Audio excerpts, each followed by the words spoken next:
I was 12 when my stepfather first kissed me. He called me Leslie, not my name. I didn't understand then, but that moment changed everything. For years, I lived a double life. To the world, I was Monica, a normal teenager. Behind closed doors, I was Leslie, trapped in a cycle of abuse and manipulation.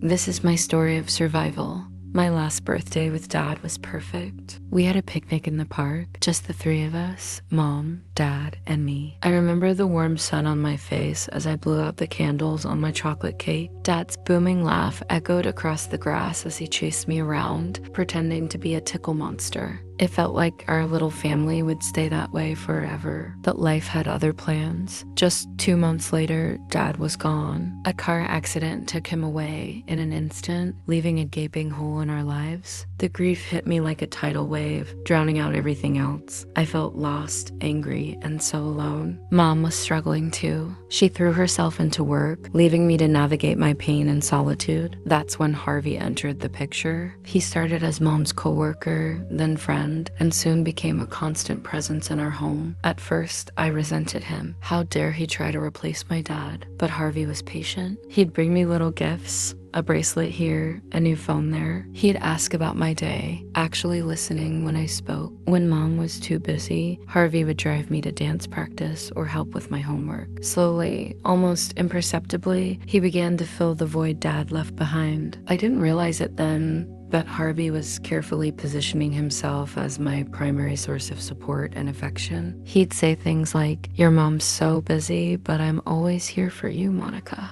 Or, "I know I can never replace your dad, but I hope we can be close friends." Looking back, I see the calculated nature of his actions, but at the time, all I felt was relief. Here was someone who seemed to genuinely care about me, who made me feel seen and understood during the darkest period of my life. As Harvey became more integrated into our family, I began to rely on him emotionally. He was the one I turned to with my problems, the one who celebrated my achievements. I didn't notice the subtle shift in our dynamic, the way his hugs lingered a little too long, or how his compliments became more frequent and personal. If only I'd known then what I know now. The perfect family facade we'd built was about to crumble, revealing a nightmare I couldn't have imagined. Looking back, I can pinpoint the exact moment when the line between fatherly affection and something more sinister began to blur. It wasn't a dramatic event, but a subtle shift that sent ripples through my world.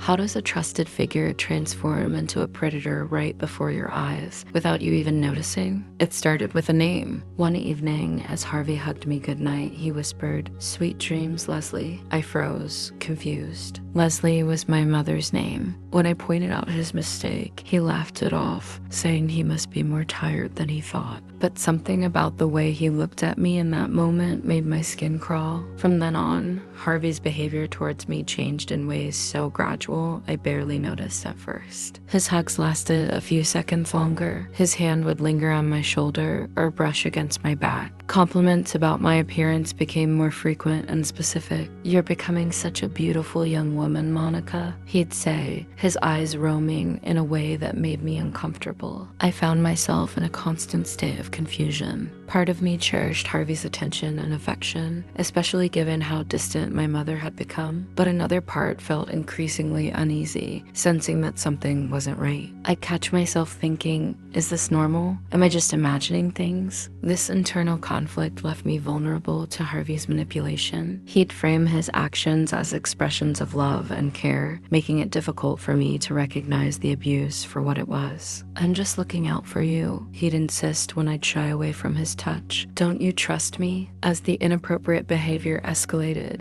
I felt trapped in a web of conflicting emotions. I was drawn to the attention and affection Harvey provided, yet simultaneously repulsed by the nature of that attention. This duality created significant emotional distress, leaving me feeling isolated and unable to voice my discomfort. The breaking point came on my 14th birthday. Harvey insisted on giving me my present in private. As I unwrapped the box, revealing a delicate gold necklace, he leaned in and kissed me on the lips. lips. It wasn't a fatherly peck, but a lingering kiss that left no doubt about his intentions. In that moment, the last shred of innocence in our relationship shattered. From that day forward, our relationship took a dark turn. What began as subtle boundary violations evolved into full-blown sexual abuse, cloaked in the guise of a secret romance. Little did I know, this was only the beginning of a nightmare that would consume the next 5 years of my life. Have you ever felt like you were being watched, even in your most private moments? For me,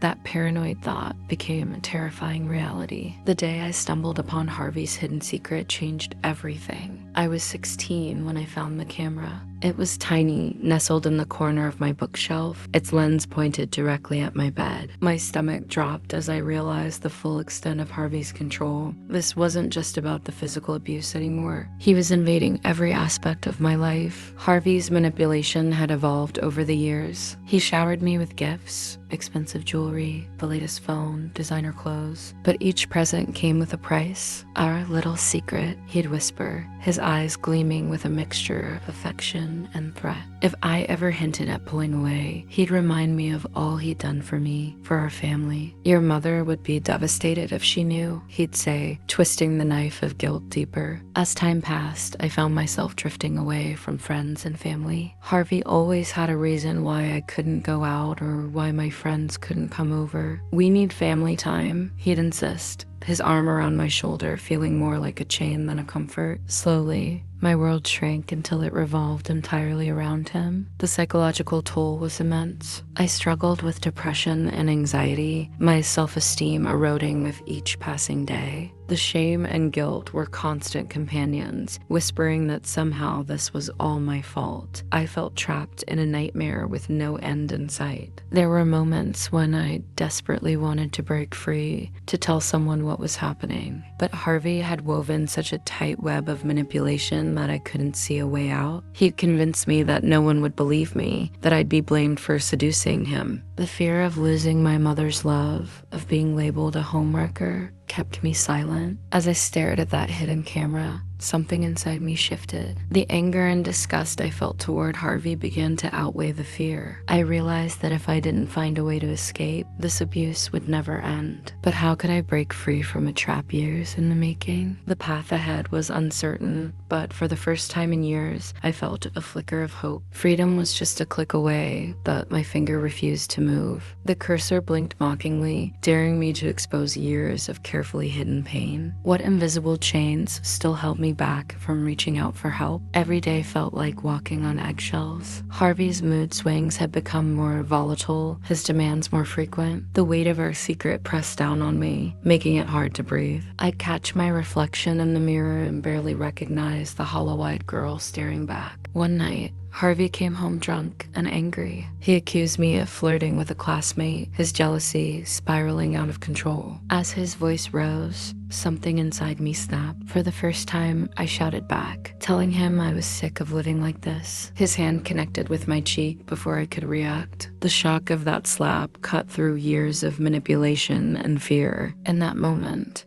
two warring instincts battled within me. Part of me wanted to curl up and disappear, to keep the secret buried as I had for so long. But another part, a stronger part, screamed for freedom. The thought of continuing this life for even one more day felt unbearable. The psychological toll of keeping this secret had eaten away at my very core. Anxiety, depression, and constant fear had become my constant companions. I realized that by staying silent, I was slowly destroying myself. With shaking hands, I opened my laptop and began to type. Every word felt like ripping off a bandage, exposing the raw truth underneath. I poured out years of abuse, manipulation, and fear into that email to my mother. Harvey's threats echoed in my mind, how he'd said no one would believe me, how he'd turn my mother against me if I ever spoke up. Harvey had used a combination of emotional manipulation, gaslighting, and outright threats to keep me silent for years. He'd isolated me from friends and family, making me dependent on him for emotional support.